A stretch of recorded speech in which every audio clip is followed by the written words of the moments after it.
Jai Radha Madhava Kunja Bihari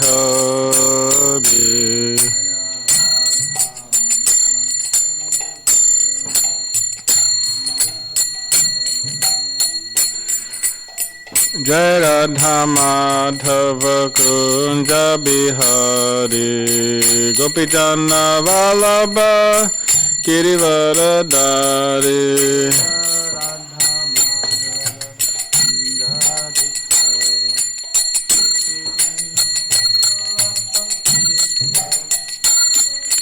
Jai Radha Madhava Kunja Bihari Gopijana Vallabha Girivaradari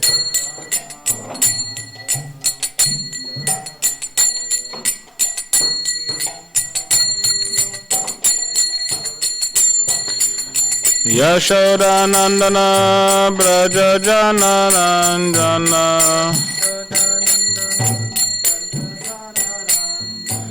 Yashoda Nandana Braja Jana Ranjana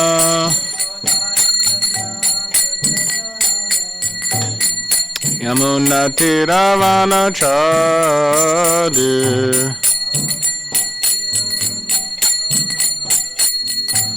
Yamuna Tiravana Chari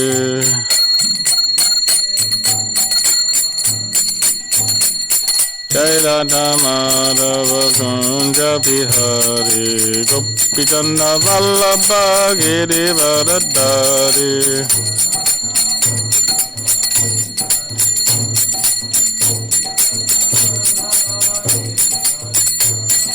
Jai Radha Madhava Kunja Bihari Gopijana Vallabha Girivaradari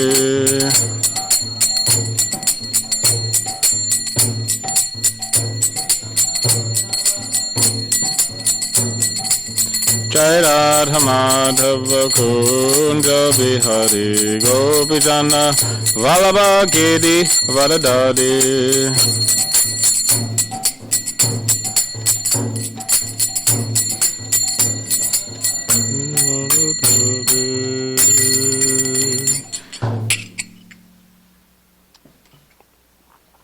Jayam Vishnupad Paramahamsa Parivajagacharya Ashtotra Shata Shri Srimad Grace A.C. Bhaktivedanta Swami Srila Prabhupada Ki Jai Grantaraj Srimadbhagavatam Ki Jai. All glories to the Assembled Devotees.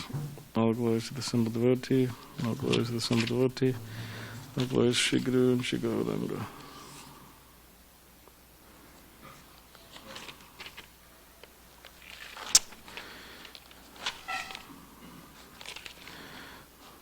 Om Namah Bhagavate Vasudevaya. Om Namah Bhagavate Vasudevaya. Om Namah Bhagavate Vasudevaya.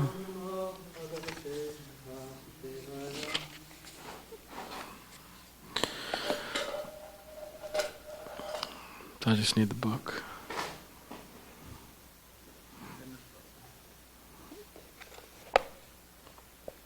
I don't have the right book.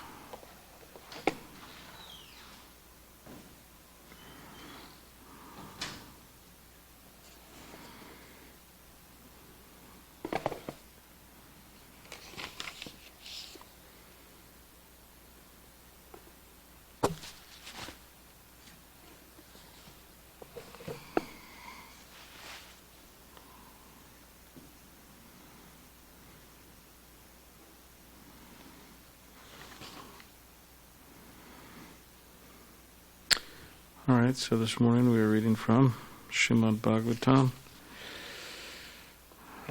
Okay. Canto 4, entitled Creation of the Fourth Order. Chapter 23, Prithu Maharaj is going back to Godhead. Maharaj Prithu's going back home. And we're on text 20.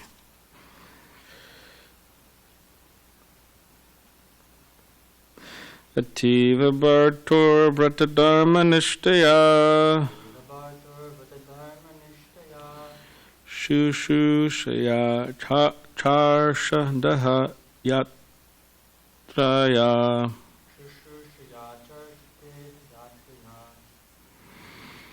Navindatharitram Parikrishitap. Maybe this is a wrong meter. Oh, sorry, it's the second one's next section. Oh, yeah? All right, I'll try the third again then. Navindathartim Parikarshitaptisa Preyaskara Sparshana Mana Nirvitihi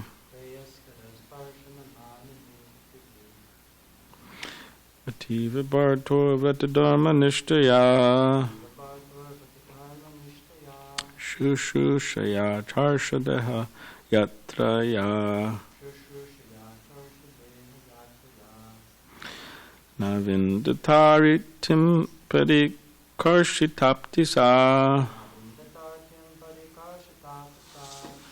Prayakskara Sparshana Mana Nivrittihi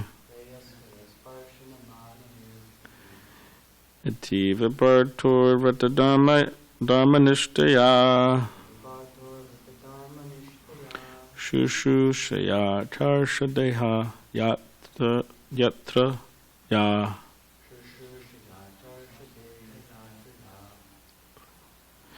Navindathartim Parikarshitaptisa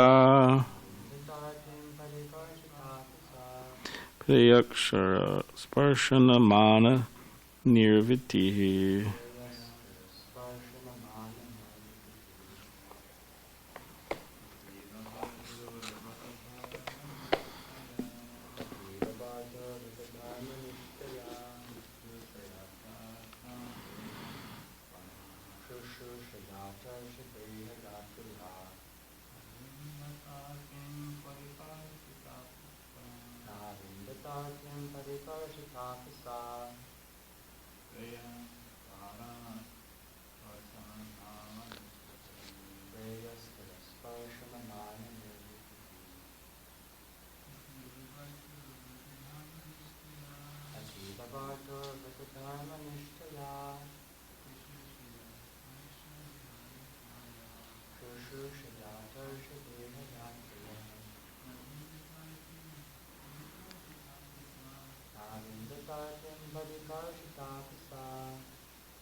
Okay, word by word.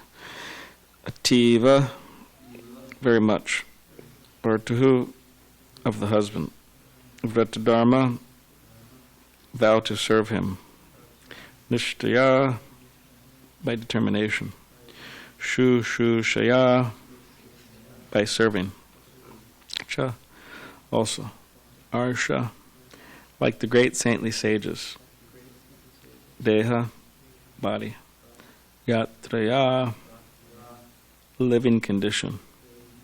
Na, did not. Avindata, perceive. Artim, any difficulty. Padikarshita, api, although transformed to become lean and thin. Sa, she, prayakara, very pleasing. Sparshana, touching. Mana, engaged. Nirvritti, pleasure.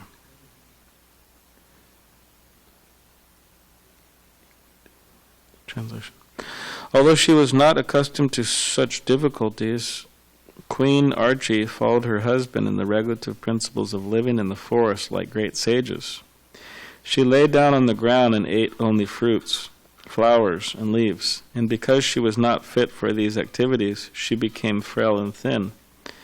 Yet because of the pleasure she derived in serving her husband, she did not feel any difficulties. Purport.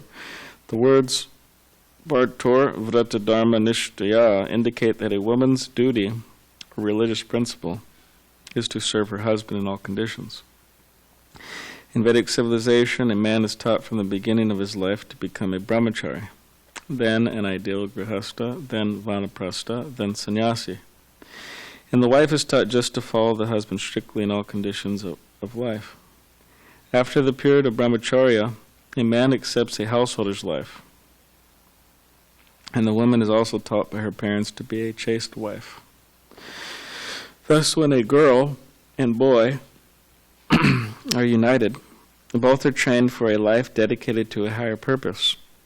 The boy is trained to execute his duty in accordance with the higher purpose of life, and the girl is trained to follow him. The chaste wife's duty is to keep her husband pleased in householder life in all respects. And when the husband retires from family life, she is to go to the forest and adopt the life of vanaprastha, or vanavasi. At that time, the wife is to follow her husband and take care of him, just as she took care of him in householder life. But when the husband takes the renounced order of life, namely sannyas, the wife is to return home and become a saintly woman, setting an example for her children and daughters-in-law, and showing them how to live a life of austerity. When Chaitanya Mahaprabhu took sannyas, his wife, Vishnupriya Devi, although only 16 years old, also took the vow of austerity due to her husband's leaving home. She chanted her beads, and after finishing one round, she collected 1 grain of rice. In this way, as many rounds as she chanted, she would receive the same number of rice grains and then cook them, and so take prasad. This is called austerity. Even today in India, widows or women whose husbands have taken sannyas follow the principles of austerity, even though they live with their children. Prithu Maharaj's wife, Archie, was steadily determined to execute the duty of a wife, and while her husband was in the forest, she followed him in eating only fruits and leaves and lying down on the ground. Since a woman's body is considerably more delicate than a man's, Queen Archie became very frail and thin, parikarshita. When one engages in austerities, his body generally becomes lean and thin. Becoming fat is not a very good qualification in spiritual life, because a person who is engaged in spiritual life must reduce the comforts of the body, namely eating, sleeping, and mating, to a minimum. Although Queen Archie became very thin from living in the forest according to regulative principles, she was not unhappy, for she was enjoying the honor of serving her great husband.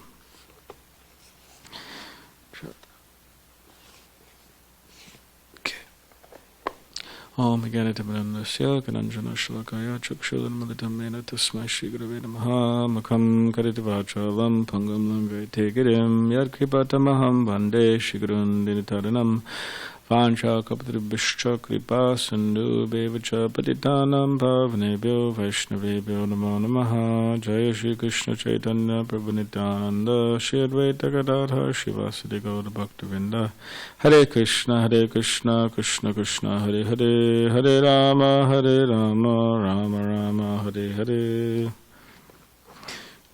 Translation again. Although she was not accustomed to such difficulties, Queen Archie followed her husband in the regulative principles of living in the forest like great sages. She lay down on the ground and ate only fruits, flowers, and leaves, and because she was not fit for these activities, she became frail and thin. Yet because of the pleasure she derived in serving her husband, she did not feel any difficulties.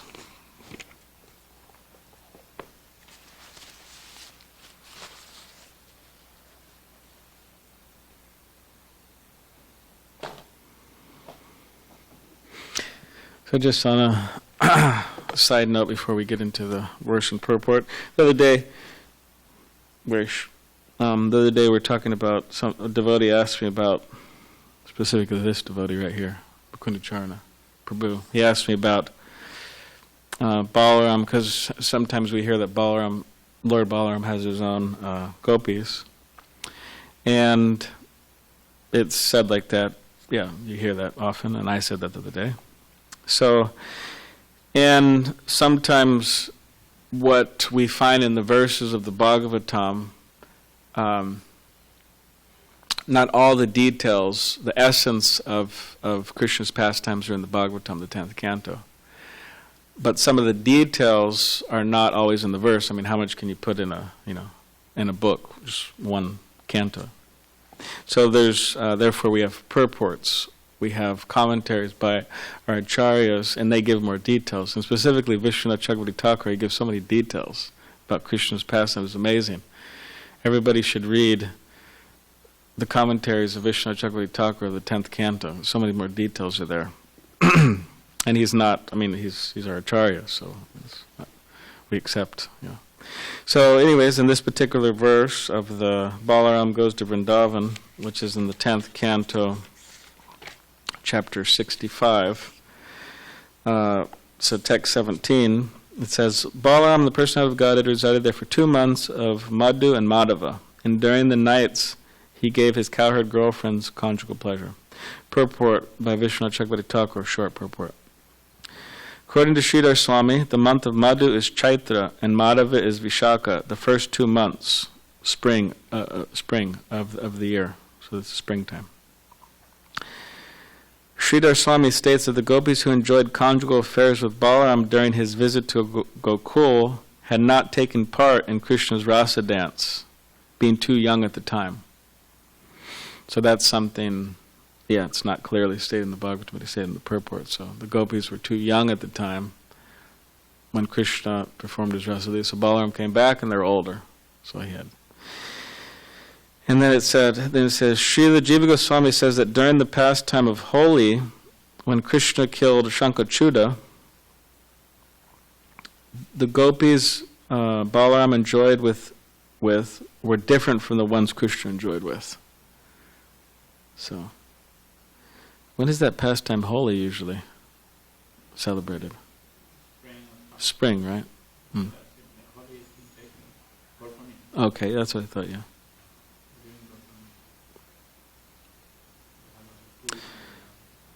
So that was when Krishna killed Shankachuda in the Vrindavan pastimes during Holi, that time period, spring. So it said that Krishna enjoyed rasa leela at that time, and it said that Balaram enjoyed with different gopis, enjoyed with different ones from Krishna enjoyed. So that more or less. All right. So I satisfied you, hopefully.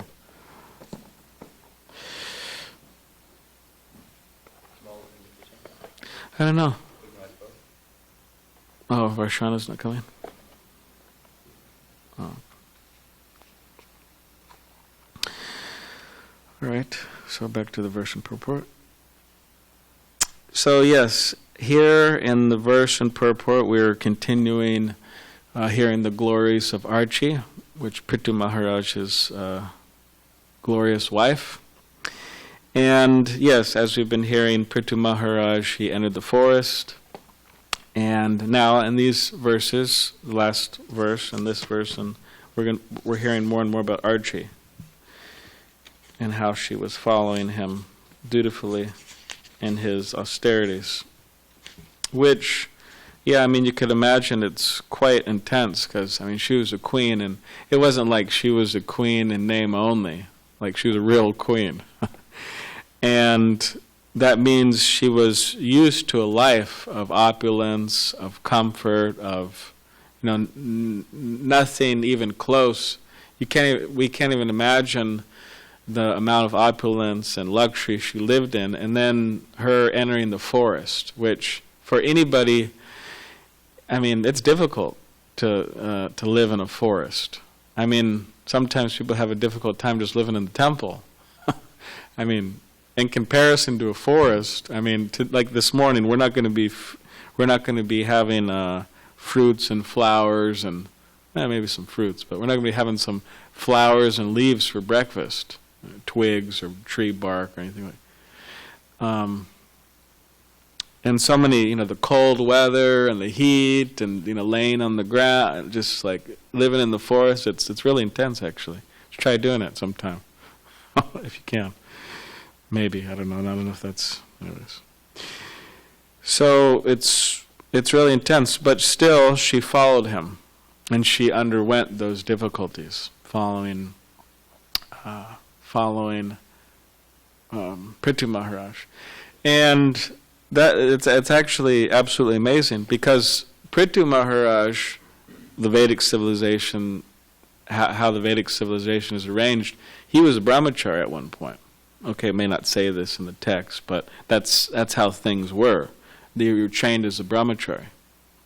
Means a brahmachari engages in austerity and difficulties and simple living, neglecting the comforts of the body and mind, and really surrendering to the spiritual master, the mission of the spiritual master. So it's quite a you could say humbling experience, and one learns how to tolerate difficulties while a brahmachari. So Prithu Maharaj did that. And then, as this verse, and we'll discuss more, that then he became a grihastha, right? And now he's entering the forest as a vanaprastha, residing in the forest. So we could say that his training of in his early life prepared him for his vanaprastha life and sannyas life. That's what it does. It trains you. That's one of the important aspects of brahmacharya, is that brahmacharya will train one how to accept those austerities in the future, which are very important towards the end of one's life, to engage in those austerities for Krishna's pleasure and for becoming more Krishna conscious. But we see that Archie, she didn't have that training. She didn't have that training. Young and Vedic civilization girls do not have that training. She didn't have the training of a brahmachari, which that means from her very birth throughout her whole life was more or less a very comfortable life, especially if she's a queen, and very comfortable life. But still, that's why it's amazing, actually. Because Prithu Maharaj, that's amazing too, that he was a brahmachari, trained, and then he was a king, and king living in a lot of opulence, and it's amazing that he went to the forest. Sure, that's amazing. But we could say that, I don't want to say more, but it's from one object, from one angle of vision, you could say it's more amazing that Archie did it. Because she, again, did not have that training, but still, okay, I'm going to the forest. Amazing. So you could say that's why she's so glorious, and that's why, there's so many cases like that. And it says that, yet because of the pleasure she derived in serving her husband, she did not feel any difficulties. So she was so happy serving her husband that she didn't feel any of these difficulties. And we have that experience sometimes, or people have that experience, that if you really care for somebody, if you really like somebody, love somebody, have affection for somebody, then whatever the difficulties may be, it doesn't really matter as long as that other person's happy. You may have not eaten properly or slept properly or whatever, but as long as that other person's happy. Especially mothers have that experience with their babies, right? If they have babies. Children. So this is Archie's experience, that because she was so devoted, so dedicated, so much affection for her husband, she didn't feel any difficulties going to the forest. Amazing, actually.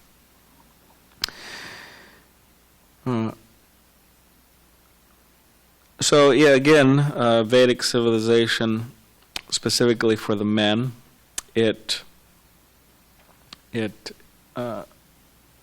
prescribes and dictates that at the beginning of one's life, one is a brahmachari. From age 5, they go to the ashram of the guru and they stay till 25. And then one could move on, one could become a grihastha, and then eventually vanaprastha, depending on the situations, and then a sannyasi. And then specifically it says that for a kshatriya and for a brahmin, or specifically for a brahmin, Prabhupada mentions many times in the Bhagavatam, it says that they should take sannyas.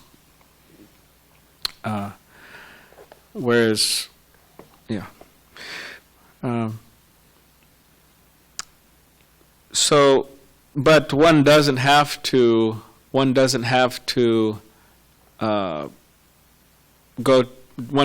become a grihastha from a brahmachari. One could just immediately become one can stay a brahmachari, that's one thing, a lifelong brahmachari, or one could take sannyas from the brahmachari ashram, just like Srila Bhaktisiddhanta Saraswati Thakur, Prabhupada's guru. So it's optional, not mandatory. It's not that, okay, hey, well, you've been in the ashram for so many years now, get out of here. Kick rocks. Like, we've seen your face here too long, just get out of here. Yeah, you heard that? Yeah, kick rocks. Like nowadays, sometimes young men, and especially Western countries, or young women, they have the experience that their mother or father or whoever they're living with, in rare cases, it's the mother and the father together. They say to their young son or daughter, all right, you're 18, now move on, get out of here, right? Go get a job, get your own apartment, so it's not like that. If one's a brahmachari, they don't have to leave.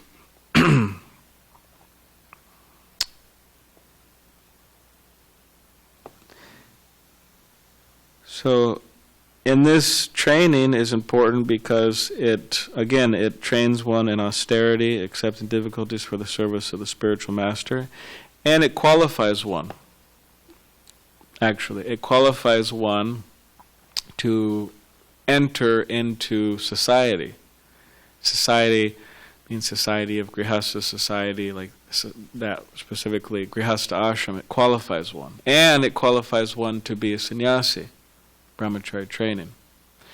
So if those in the brahmachari ashram, they should take it seriously, because whatever they're going to do in life, it qualifies one for that. So they should take it seriously. And if they do it wrong, if they're just not really practicing brahmacharya properly, then they're going to have a difficult time as a grihastha, and they're going to have a difficult time as a sannyasi. It's just how it is.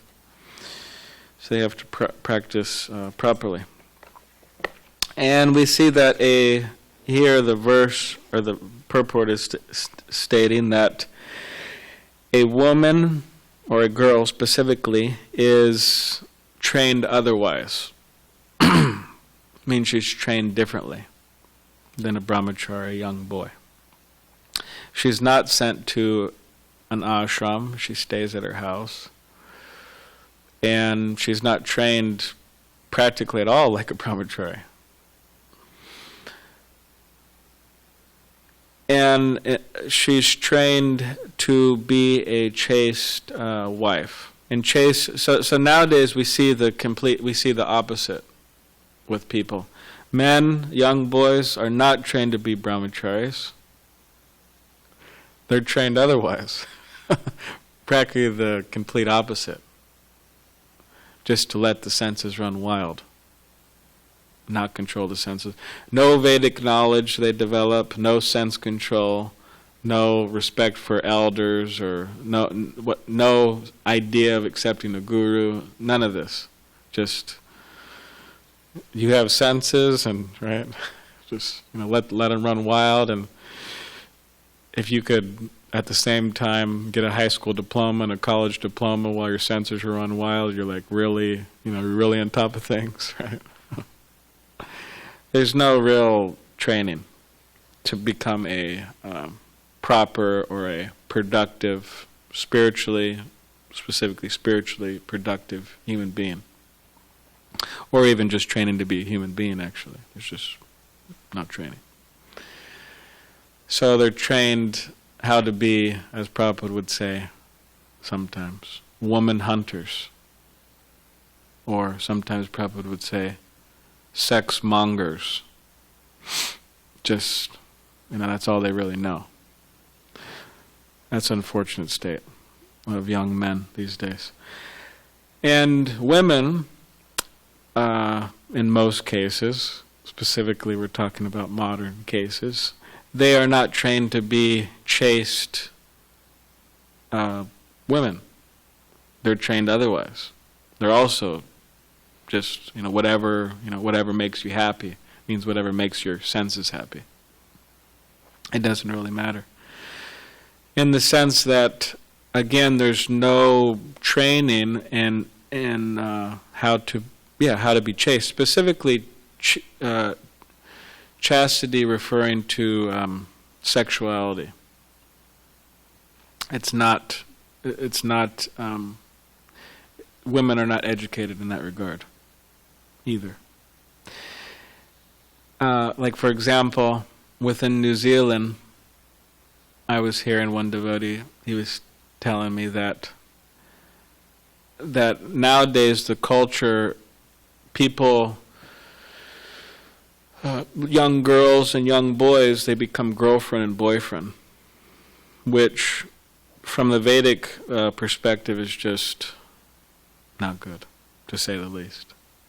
I could use more harsh words, but it's not good.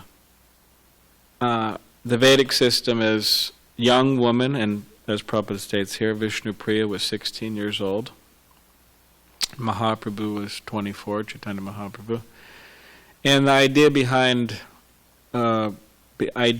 them being married so early was that naturally young boys and girls, they have natural desires to associate with men or associate with women and have those types of relationships. So if one is married early on, they are connected together through marriage, and their mind becomes peaceful.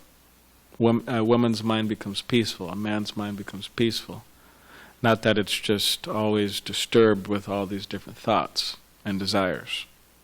And they learn how to focus, having a relationship with each other, which over time, you could say, develops into deep affection.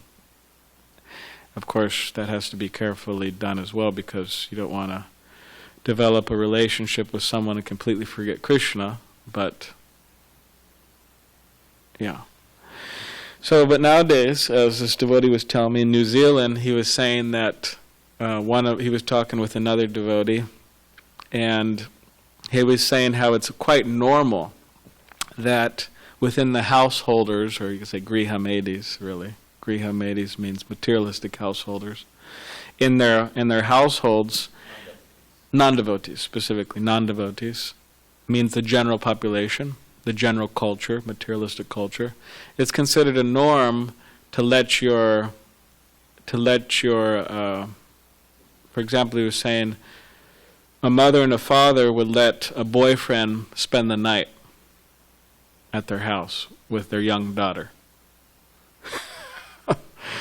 And one devotee was telling him how this was his experience, and it was a very normal thing, and the idea was that, oh well, my parents are strict in the sense that the boy and girl, their young daughter and their boyfriend and her boyfriend, their parents were very strict in the sense that they would not let them stay in her room at night.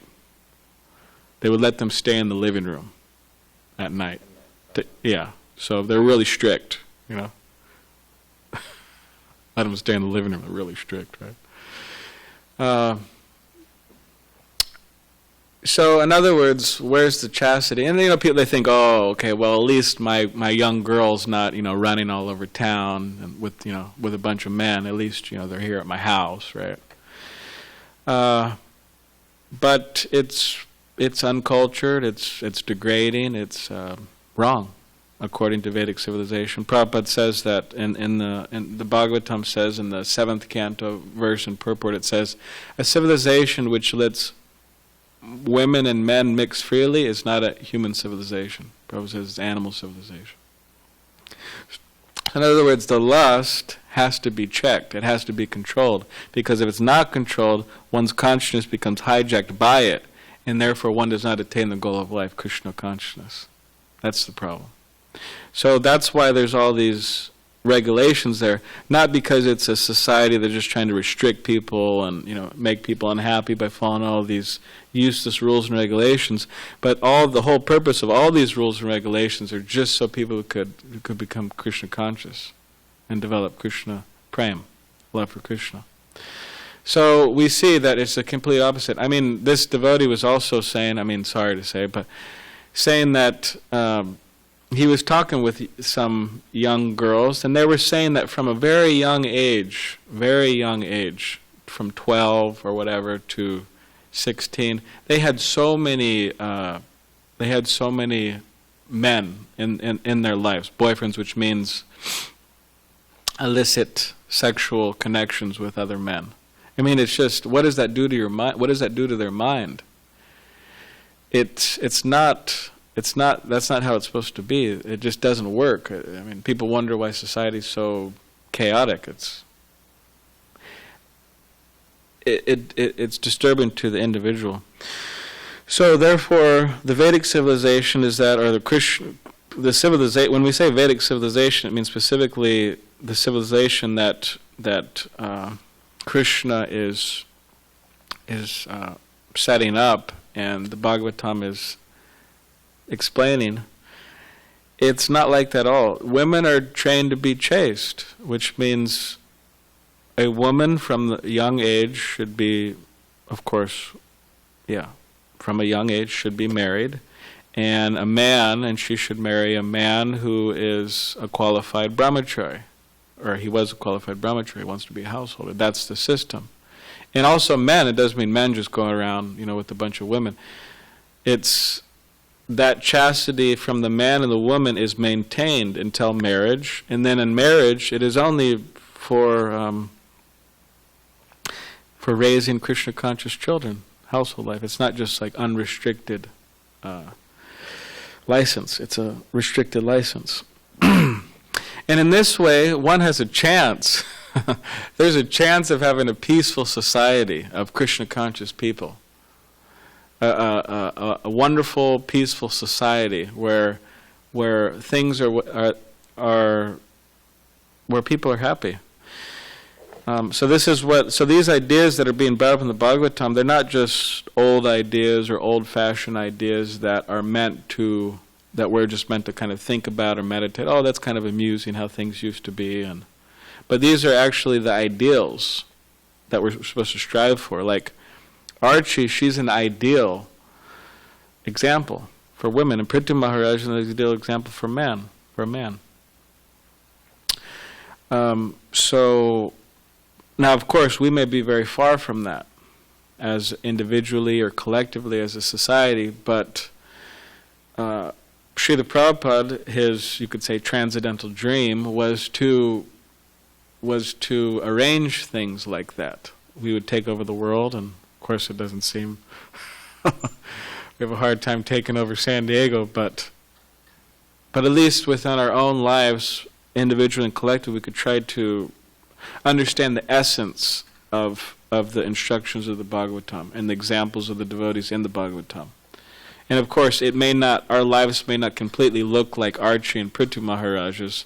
I don't think any householder is going to be entering the forest anytime soon and eating leaves and flowers. But the principles or the essence behind what's being stated here we should think about and consider and try to see how it makes sense and try to adopt the principles that are being talked about here,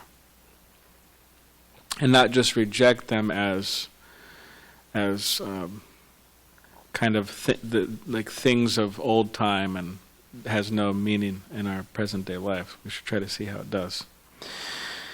So anyways, there's other things to be stated or talked about, and time factor is running out. So, but lastly, Prabhupada talks about, he says fat. Becoming fat is not a very good qualification in spiritual life.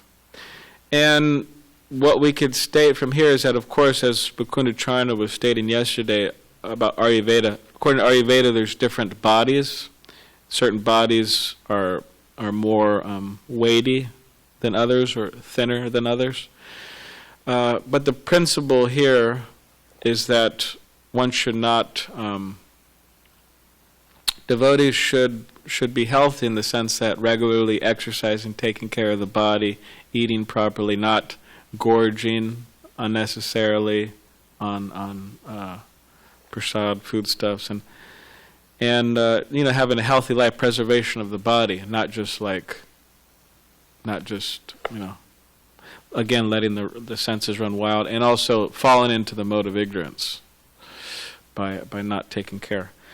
So he said it's not a very good qualification. So these things should be minimized: sleeping, eating, mating, just like as Queen Archie and Prithu Maharaj were demonstrating. In this way, again, we have a chance, by raising to the mode of goodness, we have a great chance of becoming fully Krishna conscious. So, yeah. All right, so does anybody have any questions or comments?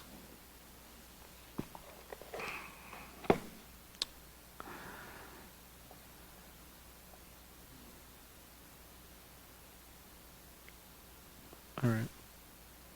Any from this esteemed audience here? Ramapati, you want to share some of your... I was going to ask, who here has been trained as a brahmachari since they were 5? You have, right? Were you 5? Oh, you joined... You joined the school when you were 10. Okay, that's good. And how long did you stay? Until you're 24? That's good. That's good. Yeah, so, good example. Ramapati joined when he was 10. Lokajit, how old was Lokajit? He was 7, 8, yeah. Lokajit joined the Mayapur Gurukul when he was a young boy. So, I mean, devotees, whether they join when I was going to... How old are you? I think I'm not first girlfriend. How old were you? How old are you? 21. You're 21 now? I was 21. And now how old are you? 26. 26. What about you? You were 19, and now you're 25. Okay.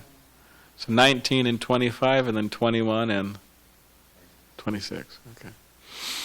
So, yeah, that's our experience with, especially in the Western world. People join a little later. So, but that's okay. It's better late than never, right? That's all right. But whether one joins late or whether one joins when they're a young boy, everybody will say, like everybody you ask, oh, those were, I mean, of course there's some exceptions, but generally everybody will say, yeah, it was great, if they've moved on. If they didn't move on, they'll say, yeah, it was great, it was early. My point is that you talk with you, you say, yeah, it was great. Talk with Lokajit, talk with whoever. It was great training for me. And it really helps one, actually, have a successful life. As a grihasta, as a sannyasi, as a brahmachari, you have to be trained. So, and a lot of them, they'll even say, anyways, I'm just saying what they say, but don't be mad at me. I'm just saying what they say. A lot of them say, I wish I would have stayed. They say these are the best years of my life. Like Devamrita Swami told me, we were talking about sannyasa ashram and grihastha ashram, and then Devamrita Swami said, he said, "Oh yeah, relish the nectar of the brahmacharya ashram." He said it's the best ashram. And he said, he didn't go into elaboration, but the idea is that with the sannyasi there comes a lot of duties, a lot of responsibilities, and means like really heavy responsibilities that could be quite taxing on your body, on your mind, traveling and dealing with a lot of difficulties and situations and people's problems and all that. It can be quite difficult actually. And what to speak of if you're in the limelight, everybody and their mother is, searching, not everybody and their mother, but a lot of people are, searching for some faults to find out about you so they could get on their wonderful social media and, talk about you, right? So it could be a little challenging. And then with the Grihastha ashram, the difficulties of,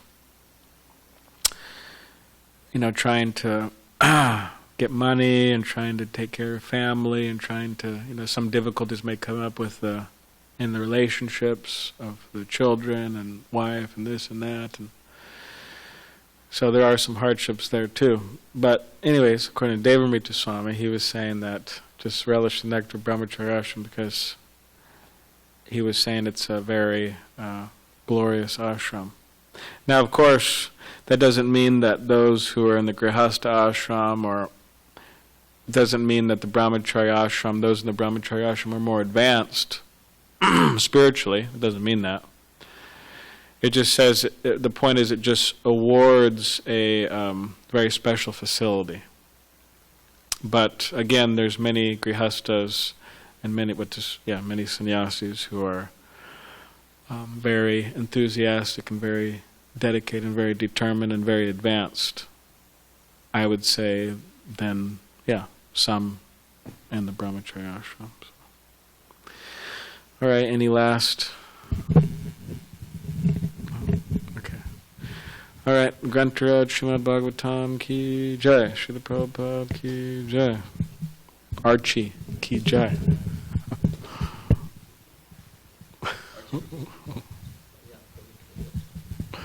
Archie Maharani ki jai.